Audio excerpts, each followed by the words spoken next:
네, 모델링 강의를 시작하기 전에 창의성이란 무엇인가에 대해서 좀 알아보죠. 우리 그 과목명이 모델링과 창의성이죠. 모델링과 창의성 개발인데 어, 교과서에는 이 창의성에 대한 언급은 이렇게 따로 나와 있진 않아요. 그냥 중간 문장 중간에 나오긴 하지만 왜냐하면 모델링 행위 자체가 창의성을 전제로 하는 거기 때문에 별도의 챕터로 언급은 돼 있지 않아요. 그래서 강의 편의상은 여러분들한테 그 창의성이 뭔지에 대해서 좀 더 구체적으로 이해를 하고 들어가는 것이 아마 전체 강의를 듣는데 도움이 될 것이기 때문에 창의성이란 무엇인지에 대해서 좀 알아보죠. 뭐 우리가 보통 그 기존에 어떤 것 뭐 새로운 아이디어를 낸다든지 새로운 방식으로 뭐 어떤 문제를 해결한다든지 이런 거를 이제 창의적이다 이런 얘기를 하죠. 그래서 뭐 역사상 그런 창의적인 일을 해서 그 우리 기억에 남아 있는 그런 분들이 참 많죠. 특히 뭐 이제 과학자들이 어떤 발명을 할 때 창의성이 뛰어나다 이런 말을 많이 하죠. 그래서 이제 창의성에 대해서는 여러 가지 그 정의가 있는데 1995년 이제 토런스라고 하는 학자가 이 창의성을 세 가지로 구분을 해놨어요.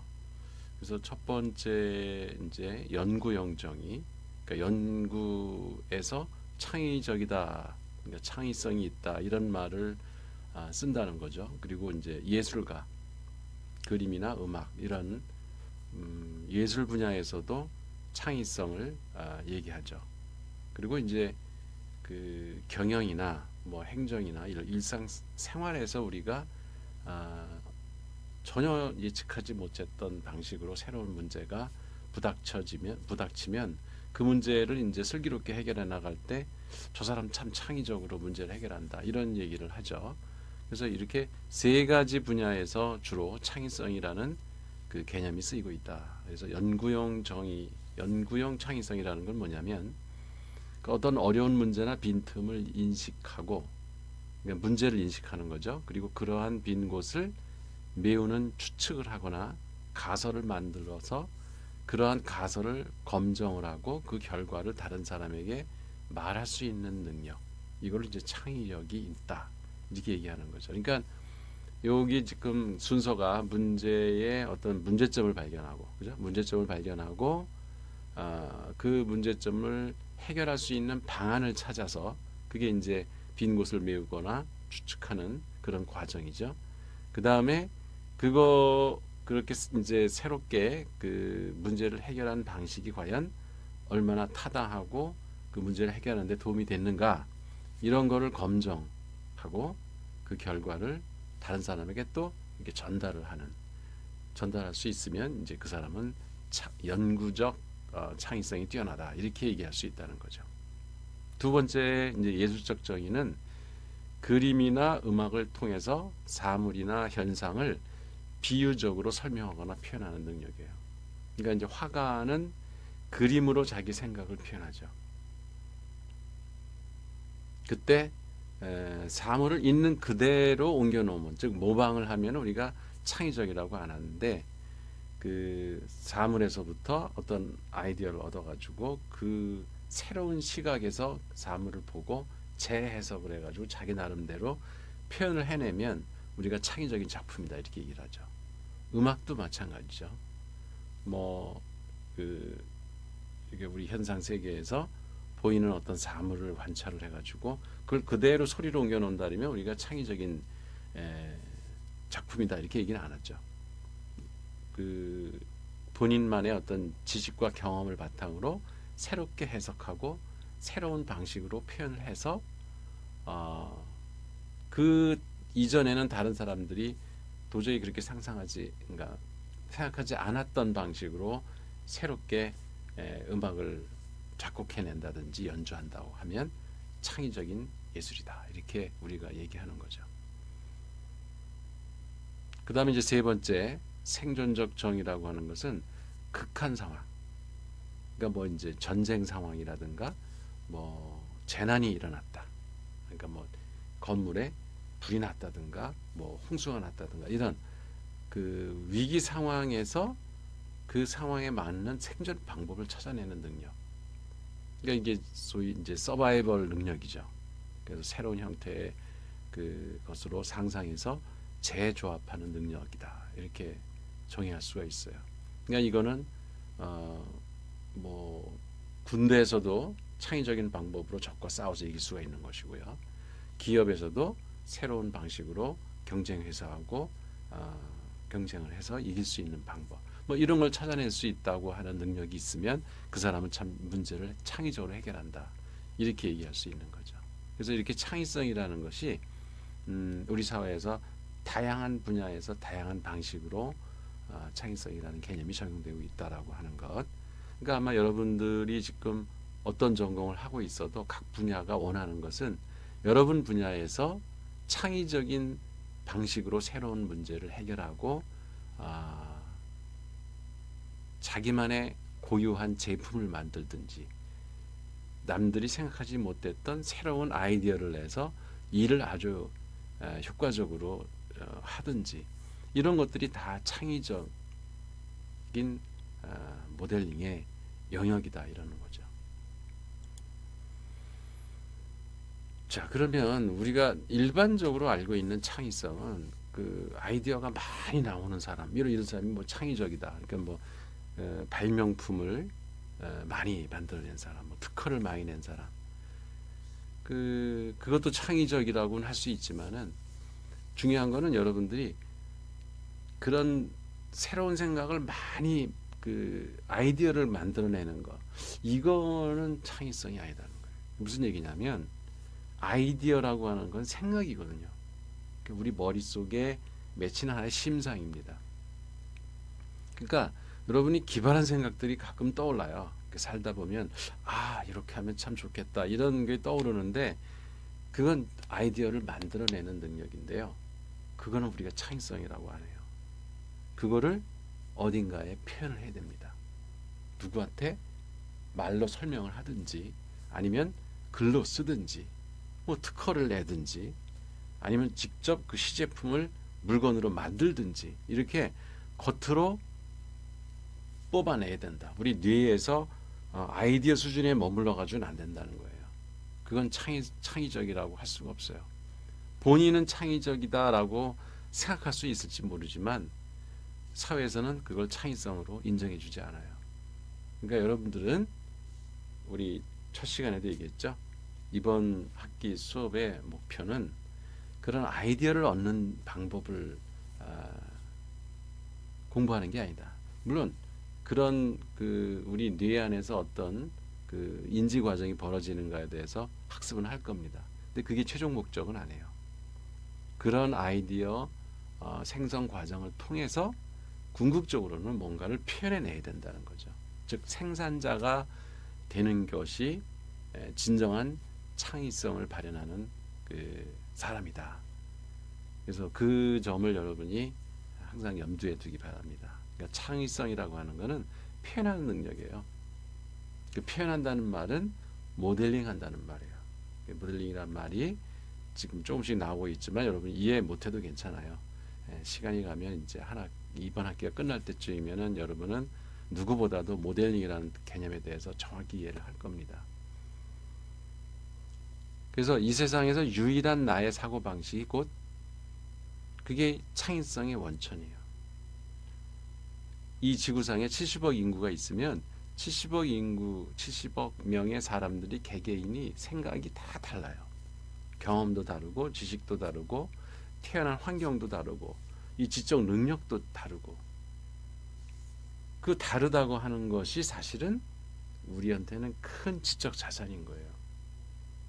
다르기 때문에 나만의 방식으로 생각할 수 있고 내만의 방식으로 뭔가를 행동할 수 있고 만들어낼 수 있고 그래서 이 고유성, 독특성 그게 창의성의 원천이라는 거죠. 그래서 여러분들이 남과 자꾸 같으려고 노력할 필요가 없는 거예요. 어찌 보면 이 이 공교육 시스템은 그러니까 초등학교 때부터 획일화되게 만들죠 사람을.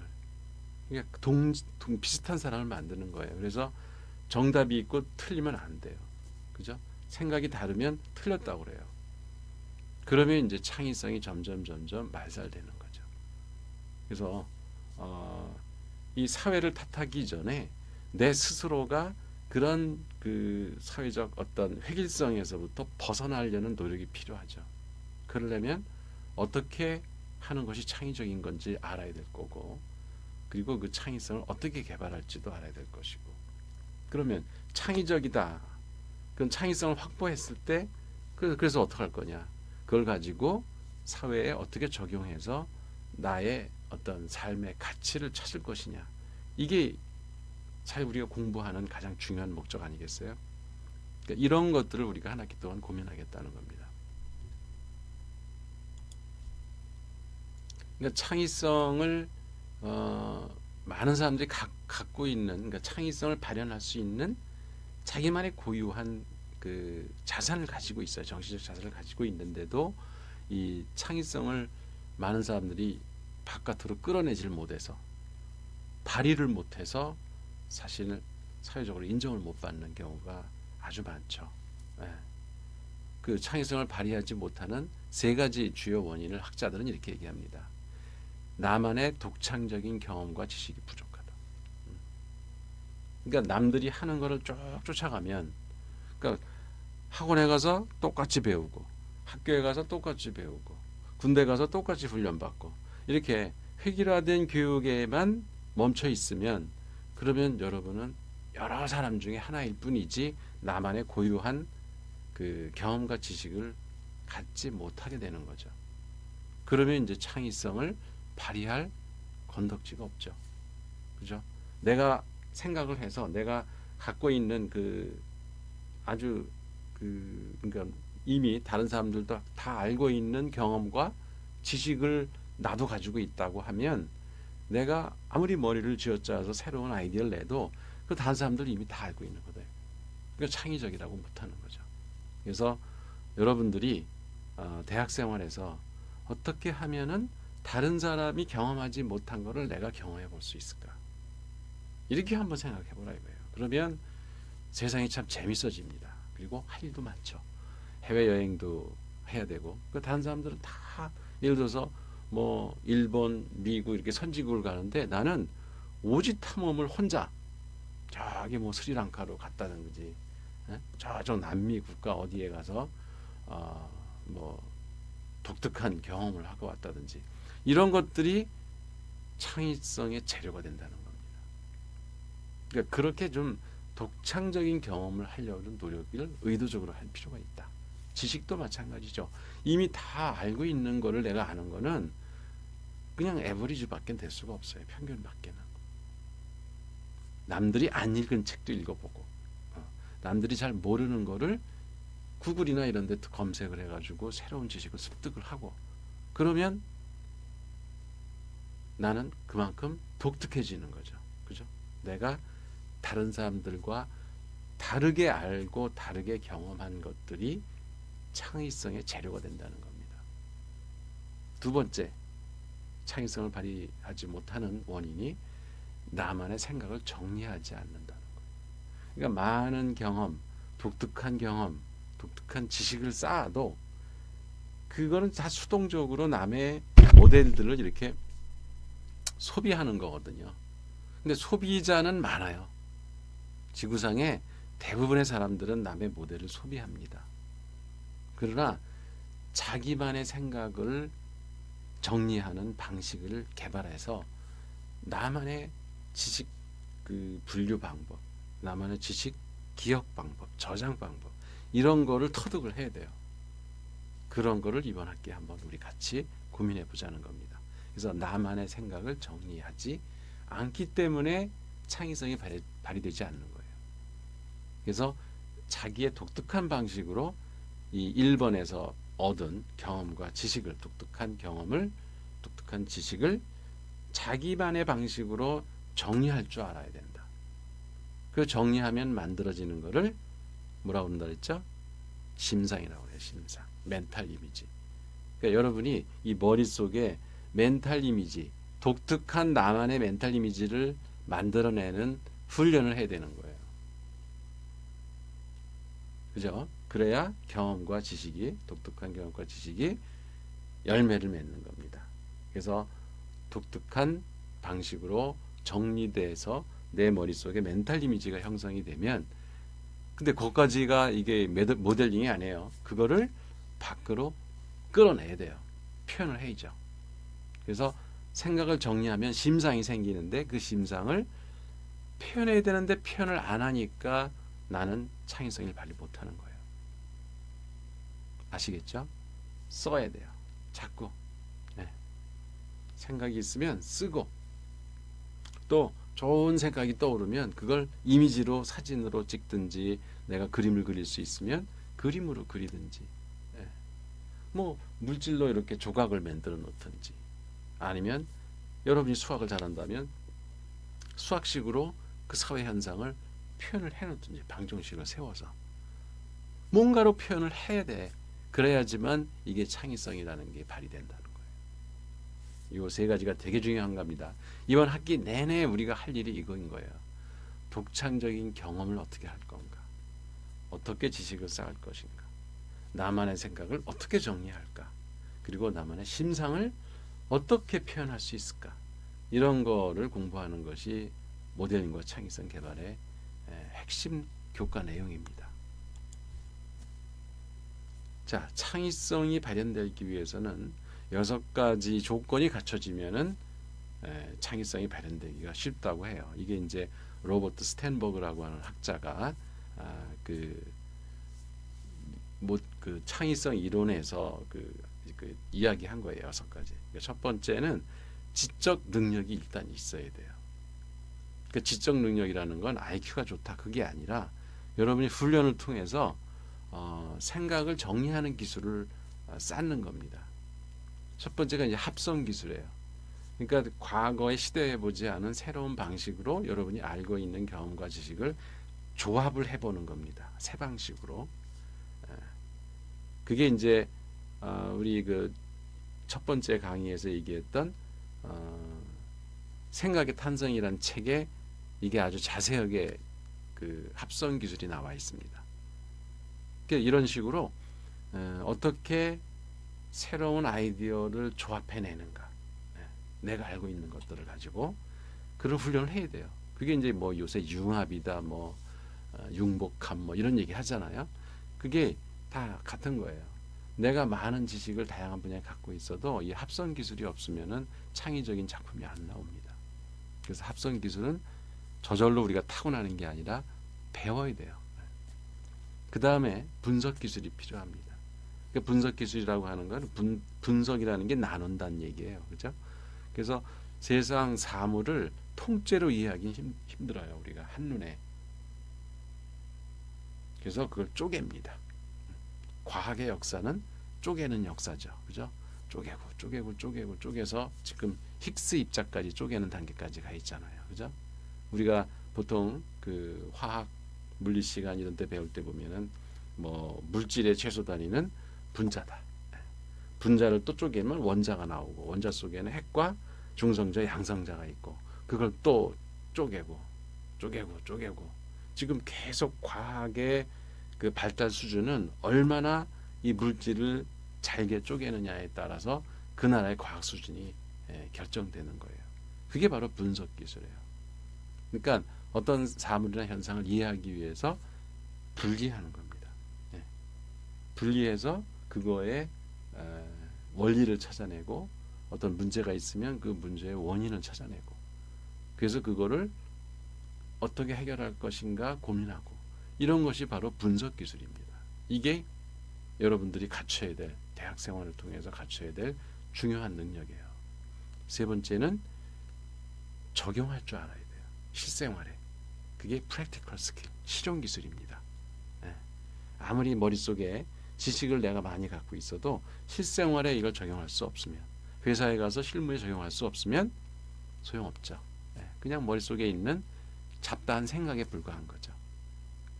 그래서 이렇게 지적 능력에는 합성 기술, 분석 기술, 실용 기술이 있다.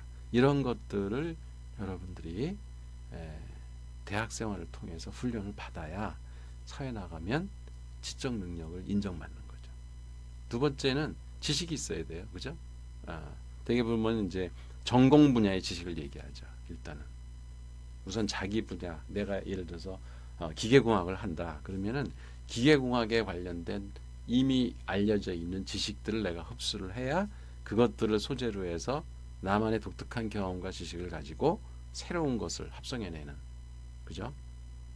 그 지식을 일단 풍부하게 가지고 있는 것이 창의성을 발현하는데 중요한 하나의 요소이다.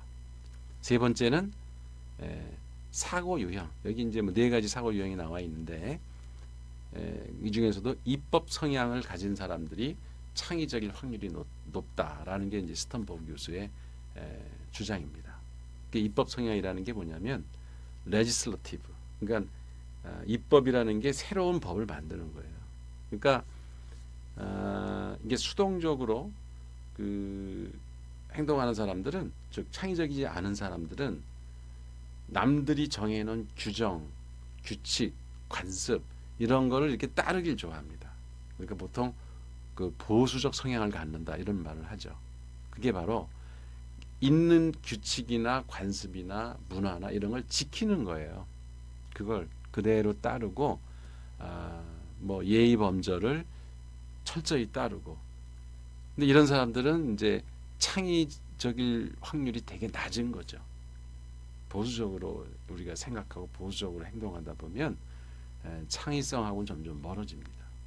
그러니까 기존의 것을 자꾸 부정하고 비판하고 잘못된 것이 뭐가 있나 뜯어보고 분석하고, 그래서 새로운 방식으로 문제를 해결하려고 하고, 이걸 이제 우리가 보통 진보 성향이다 이렇게 얘기를 하는데, 그런 사람들이 새로운 규칙을 만들어내려고 그래요. 국회에서 왜 국회의원들이 하는 게 새로운 법을 자꾸 만들잖아요. 그죠? 그걸 입법 성향이라고 합니다. 그러니까 입법 성향을 가진 사람들이 창의적일 확률이 높다. 이게 이제 스턴버그 교수의 분석 결과입니다. 그 다음에 이제 그 실행 성향을 갖고 있는 사람도 있어요. 어떤 사람은. 그러니까 있는 거를 절차대로 따라서 이행하는 그런 사람들이 있잖아요. 이렇게 특히 이제 군대에서는 입법 성향을 가진 사람은 별로 군대에서 대접 못 받아요. 그죠? 관료 사회에서도 그래요. 뭐 새롭게 뭐 시도하려고 그러면은 튄다 그러고 당할 수가 있어요. 그죠? 왕따 당할 수도 있고. 근데 그냥 주어진 규칙대로, 법칙대로, 규정대로 쭉쭉쭉 그 이행하는, 실행할 수 있는 능력, 이걸 가진 사람들이 있어요. 또 그런 걸 좋아하는 사람들이 있고. 그래서 법대로 한다, 규정대로 한다. 이렇게 하면 이런 사람들은 사실 창의성하고는 점점 거리가 멀어지죠. 그리고 이제 군주 성향은 뭐예요? 새로운 거를 이렇게 적용하기보다는 자기가 독점적으로 내 그 방식을 확고하게 정해놓고 그것대로 주변 사람들도 따라라. 그 군주, 독재자 이런 사람들의 성향이 그런 거죠. 자기만의 그 성을 쌓여, 지식이나 경험 이런 걸 쌓아가지고 자기만의 규칙을 견고하게 이렇게 유지하면서 그거를 다른 사람, 주변에 있는 사람들한테도 이렇게 강요하죠. 그게 이제 군주적 성향을 갖고 있는 인지 구조, 이런 사람들이 있어요. 이런 사람들도 창의적일 확률이 좀 적죠, 그죠? 그리고 이제 위계 성향, 하이라키. 그게 뭐 하이라키가 뭐예요? 계층 구조잖아요, 그죠? 이게 맨 높은 사람, 그 다음에 중간, 뭐 이렇게 말단 이런 식으로 이렇게 삼각형 구조로다가 그 위계 질서가 명확하게 이렇게 구분되는 그런 걸 좋아하고, 사물을 또 그렇게 체계에 따라서 분류하려고 하고, 이런 성향을 갖고 있는 사람들이 있어요. 그러니까 이런 사람들은 원칙론자일 확률이 높고, 그죠? 규정을 잘 따르고 이런. 그래서 이 실행 성향, 군주 성향, 위계 성향을 가진 사람들은 창의성을 발현하기가 쉽지 않다. 그래서 여러분이 창의적인 그 성향을 가지려면 입법 성향을 가져야 된다. 그게 이제 스턴버그 교수의 주장이고요.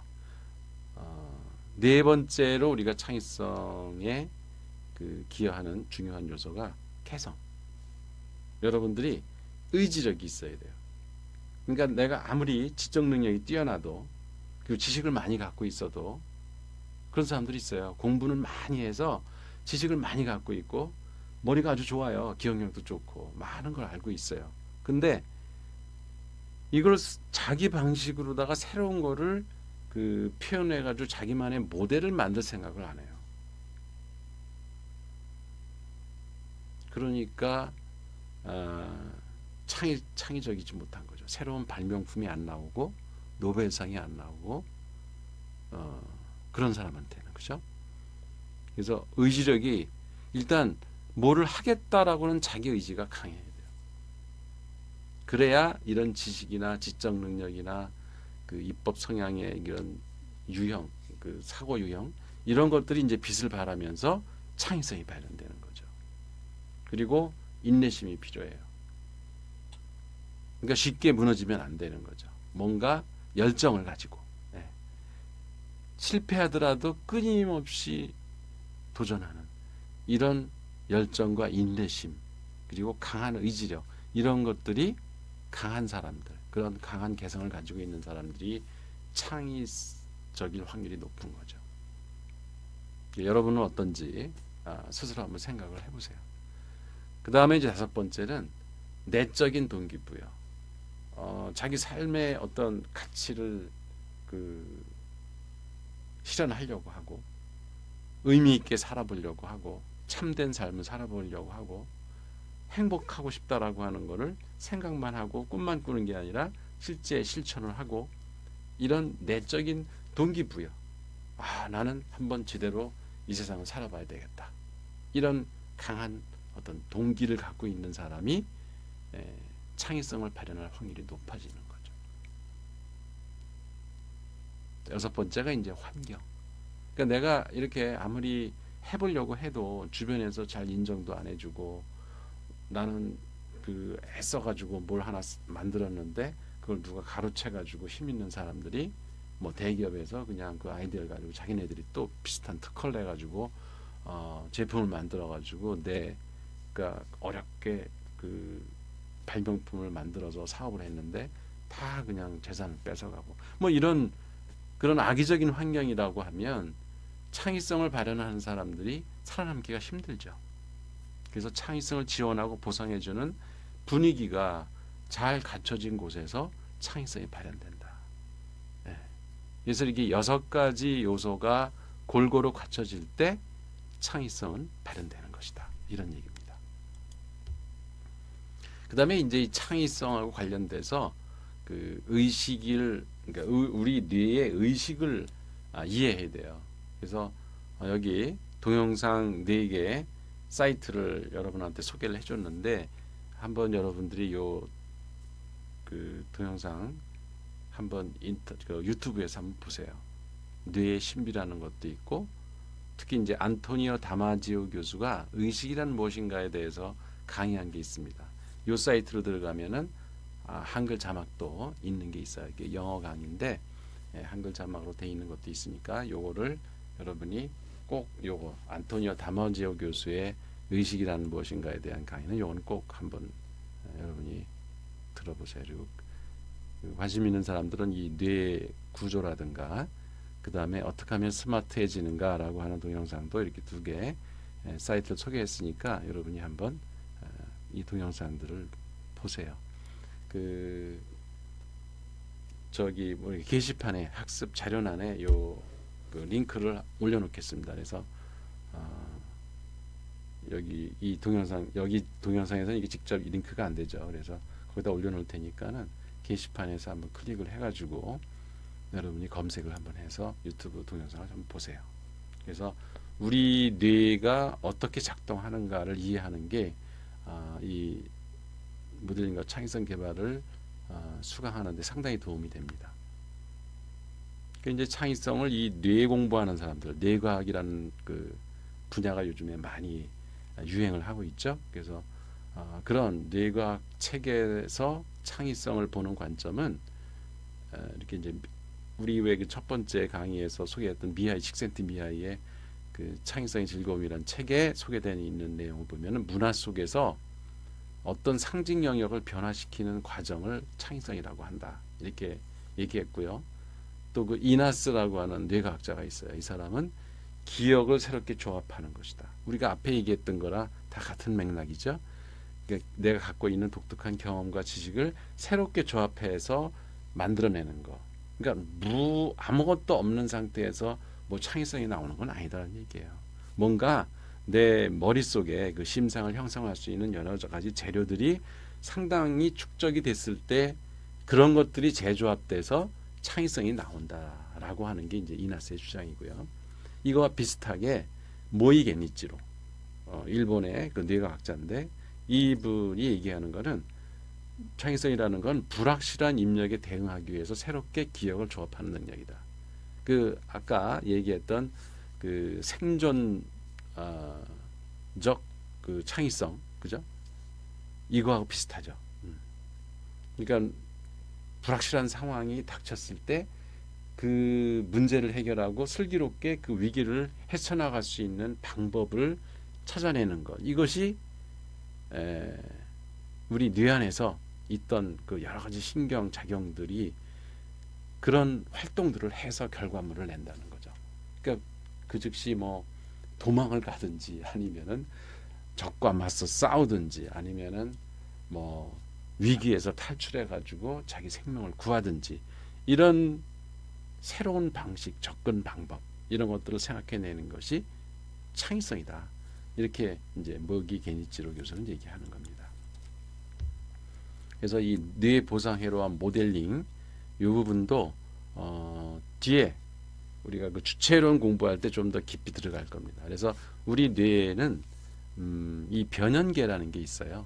여기 이제 감정의 뇌라고 하는데 외부에서 자극이 들어오면 이 변연계가 반응을 일으킵니다. 충동 반응을 일으켜서 그 뭘 해야 되겠다라고 하는 욕구가 발생을 하죠. 그럼 그 욕구를 어떻게 내가 그 욕구를 해소할까라고 고민을 해요. 그건 이제 대뇌 피질, 이 이성의 뇌에서 합니다. 이 전두엽이라고 그러죠. 여기서 하고 거기서 이제 행동을 유발시켜요. 여기서 여기 보면 이렇게 이 화살표가 일로 가죠. 그래서 내가 뭔가 모델링을 하는 겁니다. 행동을 하거나 말을 하거나 글로 쓰거나 수학식을 만들거나 프로그램을 짜거나 이렇게 다양한 방식으로 외부에 표출을 해요. 그게 모델링이에요. 그렇게 내 머릿속에 형성된 생각을 밖으로 표출시키는 게 바로 모델링이에요. 그러면 그 행동으로부터 피드백을 얻죠. 그죠? 내가 잘했으면은 상을 받고 보상을 받고 칭찬을 받을 것이고 잘못했으면 욕을 먹고 비난을 받고 좌절을 겪겠죠. 그것이 보상이에요. 그것이 다시 우리 변연계, 감정의 뇌에 감정을 불러일으킵니다.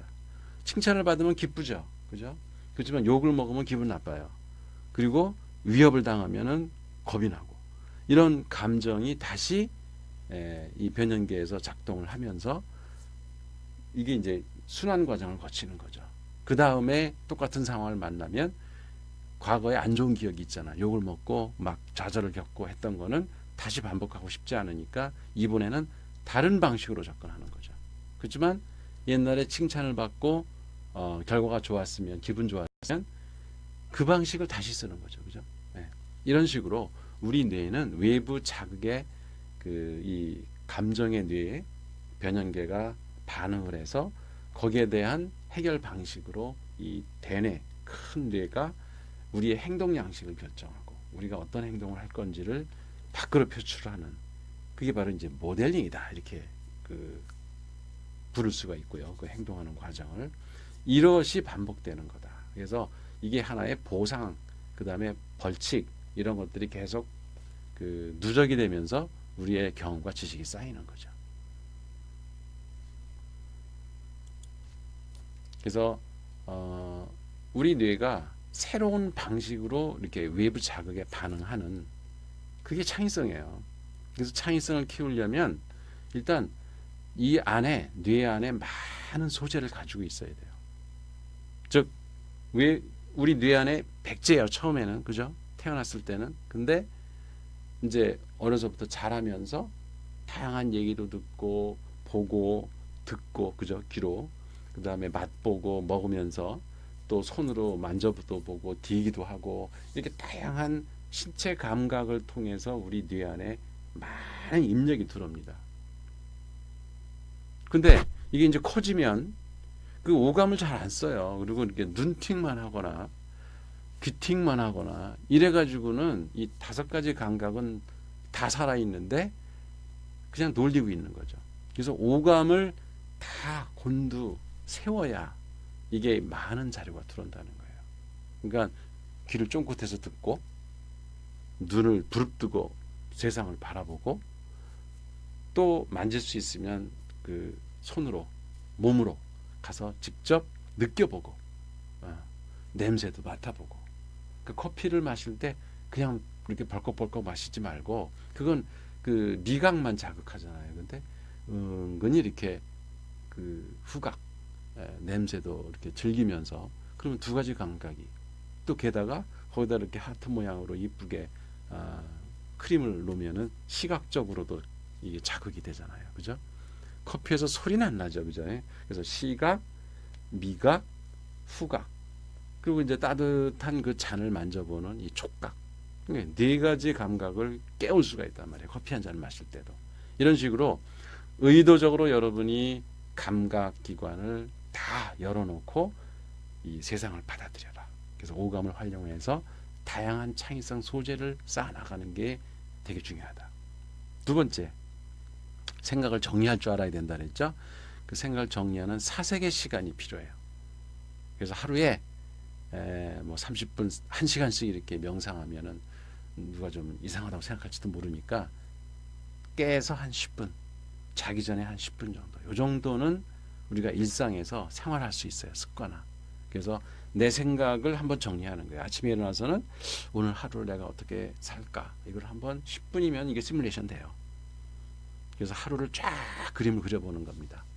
그리고 이제 저녁 때는 그 그림대로 한번 살아보는 거예요. 내가 아침에 생각했던.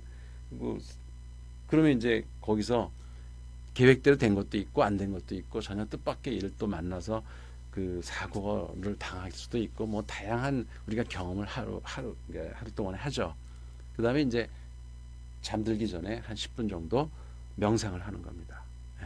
조용한 그 장소에 가서, 아니면 뭐 정 안 되면 침대에 누워서라도 나만의 생각을 한번 해보는 거예요. 나 자신을 돌아보고 그런 사색의 시간을 정기적으로 갖는 게 중요하다. 사실 그럴 때 기발한 아이디어가 또 튀어나오기도 해요. 그리고 생각을 독창적으로 표현하는 방법을 익혀야 돼요. 창의력을 키우려면. 그래서 앞으로 우리가 배울 8가지 표현 방식, 매체를 한번 공부해 보자. 그리고 이제 개인적 특성은 미미하고 이 지식을 새롭게 제조하려는 지속적인 노력이 중요하다는 거예요. 그러니까 천재들은 무슨 특성을 갖고 있을까? 사실 그런 책들 많잖아요. 그거 다 쓸데없는 거예요. 왜냐하면 아주 개박한 사람도 천재이고 또 아주 유순한 사람도 천재고 아주 성질이 급한 사람도 천재가 있고요. 그래서 개인의 개성이나 특성을 가지고 이 사람은 천재의 소질이 있다 없다 이렇게 얘기하는 그 분류 기준은 없어요. 그 창의성에 대한 여러 가지 연구 결과 그런 건 없다. 누구나 자기가 노력하면, 의지를 가지고 창의적으로 사고하고 행동하려고 하면 창의적일 수 있다라고 하는 것이 지금까지의 결론입니다. 그래서 지속적인 노력이 필요하다라고 하는 것이 학계의 주된 결론이니까 여러분들은 지금까지 여러분들이 창의적이 못됐다고 하는 거에 대해서 후회할 필요도 없고 그거 가지고 뭐 자기 자신을 비할 필요도 없어요. 지금부터 여러분이 의지를 가지고 열정을 가지고 새롭게 사고하는 방식, 새롭게 세상을 보는 방식, 그리고 오감을 다 열어놓고 세상을 이렇게 새롭게 받아들이는 이런 훈련을 지금부터 해나간다면 머지않아 여러분도 새로운 발명품, 새로운 아이디어, 새롭게 세상 문제를 풀고 기업에 가서 참 독창적으로 일 잘한다는 소리도 들을 수 있고 여러분의 의지에 달린 겁니다. 지금부터 어떻게 하느냐, 이게 중요한 거죠. 자, 여기까지 창의성의 개념에 대해서 이번 시간에 얘기를 알아봤습니다.